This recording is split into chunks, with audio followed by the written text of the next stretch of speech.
Bab 10. Aku mengikuti wanita yang berjalan cepat-cepat. Menit berikutnya pintu kamar kami berdebu. Untunglah dapat kutahan sebelum ia kunci. Karena kekuatanku lebih besar, pintu yang ia tahan terbuka mendapati tak bisa lagi mencegah suaminya ini masuk. Ia menghentakkan kaki lalu mengempaskan diri di sisi ranjang.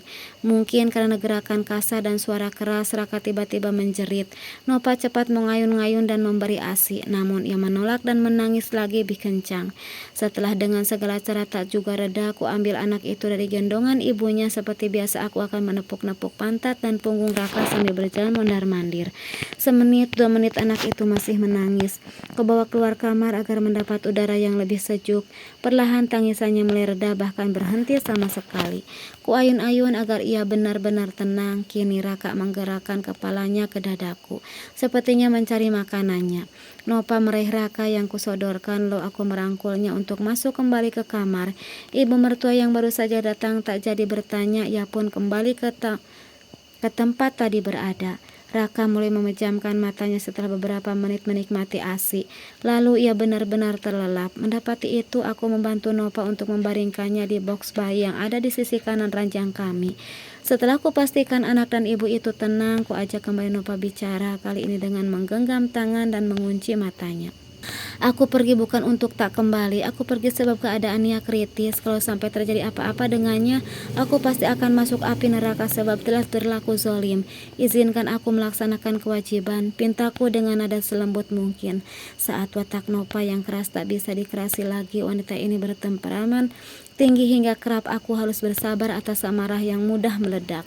Nopa melepaskan genggaman tanganku, lalu wajah itu dipalingkan. Ia seperti sedang berusaha meredakan emosi. Mungkin terjadi perang batin di hatinya kini. Pergilah, setelah dia pulih pulanglah. Raka akan sangat merindukanmu, ucapnya dengan nada bergetar. Lalu ia menyeka sudut matanya dengan tangan. Kurengkuh tubuh yang sedang bergetar itu, ada ketidakrelaan besar menyaksikannya menangisi kepergianku. Sungguh rasa bersalah telah menorehkan luka yang dalam ini terus menggerogoti hati. Ingin ku akhiri ini tapi tak mampu juga. Tak pernah terlintas dalam angan akan menjalani pernikahan dengan lebih dari satu wanita. Ingin ku hanya menggenggam satu hingga nyawa berpisah dari raga. Namun takdir lebih berkuasa mungkin ingin mengajarkan untuk tidak terlalu mencintai seseorang berlebihan hingga dihadirkan orang kedua. Disinilah hidupku diuji, dan ujian ini mungkin masih akan berlangsung lama. Air mata yang bercucuran itu kuseka, perperihan hati terlihat nyata di surat redup itu. Maafkan aku sayang, sungguh tak sedikit pun aku berniat melukaimu. Aku berharap dan selalu berharap Nopa dapat mengikhlaskan takdir kami. Selalu kulantunkan doa dan harapan wanita ini bersedia membuka hati untuk Nia, perempuan yang hidup tanpa daya. Menceraikan salah satu dari keduanya adalah kezoliman, dan sampai kapanpun aku tak mampu melakukan itu. Tekadku adalah menjadikan hidup kami seiring sejalan. Kan ku genggam keduanya hingga nyawa bercerai dari raga. Nopa sekali lagi memelukku. Ia menumpahkan kembali tangisan, namun kali ini tidaklah kencang, hanya isakan sebagai tanda ketidakberdayaan. Sebelum benar-benar pergi, ku kecup berulang bocah mungil yang tengah terlelap. Kembali tak rela ini hadir saat di dekatnya, andai tak harus pergi.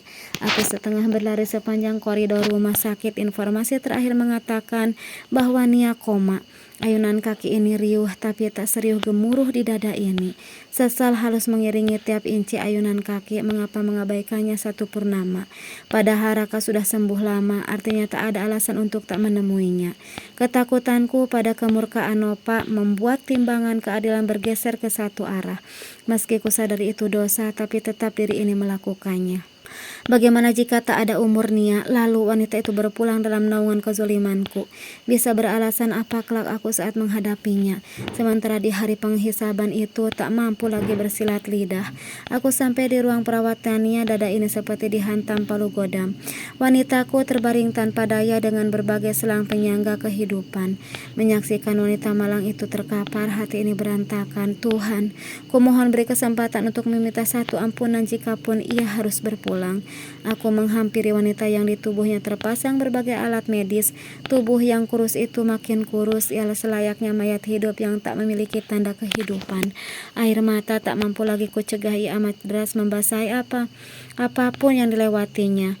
Entah sampai kapan akan begini rasanya, tak tega harus selalu menyaksikan deritanya. Kuusap perlahan wajah yang putihnya hampir menyerupai kapas, seakan tidak ada darah di dalamnya. Kulit pun terasa begitu lunak, seolah tak ada dagingnya. Dia lebih mirip tulang yang dibungkus kulit saja. Hati siapa apa yang tak akan terkerap menyaksikan sosok wanita tanpa daya.